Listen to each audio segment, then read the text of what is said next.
Breaking news on the Mueller report. We have just learned that we will see it on Thursday morning. We are learning from the Justice Department that this will be a redacted release to Congress and to the public. What will they redact? We have some thoughts and some reporting on grand jury testimony per the rules and regulations. And then those other three lanes, classified and such, that Attorney General William Barr has been laying out all along. Redactions along those lines. And it won't just be Congress. It'll be the public that gets to see what he releases Thursday morning. A big week. This news breaking now.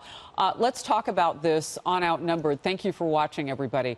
So we have Brian Brinberg, who is visiting with us today in the center seat. What do you think about this news? Well, it's nice to know when it's going to come out. I mean, now we have a timeline. People are preparing and preparing. What do we need to do to prepare to get the truth? Well, it's actually funny. I mean, how are you going to read it? You've got 400 pages. One person going to read it cover to cover. You're going to have people. Yeah, right. How fast? Very quickly. I'll take the next 50. But I mean, this is the point. You're going to have a team of people reading it, and they're going to say, "Oop, found something here." Where does that go? It goes to Twitter. So we're going to get all these early rounds of reporting on bits. You think it's going to go like that? Yeah, of course it is. Yeah, it is going to be. People are never going to be able to resist, like, kind of throwing the piece out, which is why I'm not sure you want to listen to a lot of commentary, maybe until 2-3 days later, once somebody's actually gone through cover to cover. That'll be Easter Sunday, so maybe not.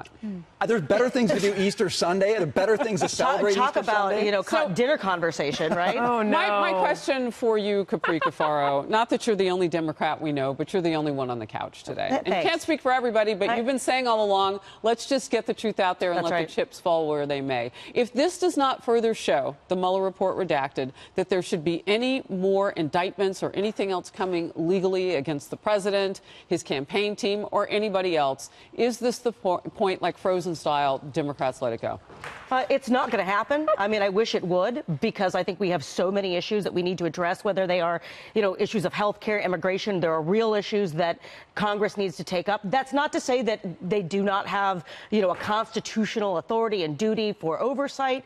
Those things are important. But, I think that because we're approaching, a presidential election cycle, we're already in the midst of that. I think that politics, unfortunately, is going to reign the day on both sides, because, on one hand, we're going to see Democrats, for example, pursuing things like the tax returns or the emoluments clause. And then on the flip side, you have the Republicans saying we want to investigate everybody else, and get to the bottom of... They don't want to investigate everybody else. They want to know how this report started. They want to make sure that if Americans are facing the long arm and strong arm of the law, that they're treated fairly. And if there was something nefarious that kicked off that anti-Trump dossier or the FISA situation... And the American people need to know that, too. So it's not that Republicans are investigating everybody else. I just fact-check you on that. I mean, fair, but I guess my point is this, is that, you're going to end up seeing investigations continuing from both Democrats and Republicans. So it's kind of status quo. Yeah.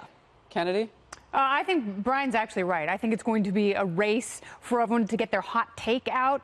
The risk there is that you end up with misinformation like Jussie Smollett and the Covington Catholic High School case, Nick Sandmann. And, that reporting, that insta-hot take reporting can be very dangerous. So I think people are best to sit down and read the thing themselves. There will be plenty of PDFs. Don't waste. So you know what you're talking about? You're talking about where we are right now, which is a really sad state of affairs. Because I don't have a problem with insta-hot reporting. We call it breaking news. What I have a problem with is insta-hot reporting through 99 prisms that don't resemble the truth. Right.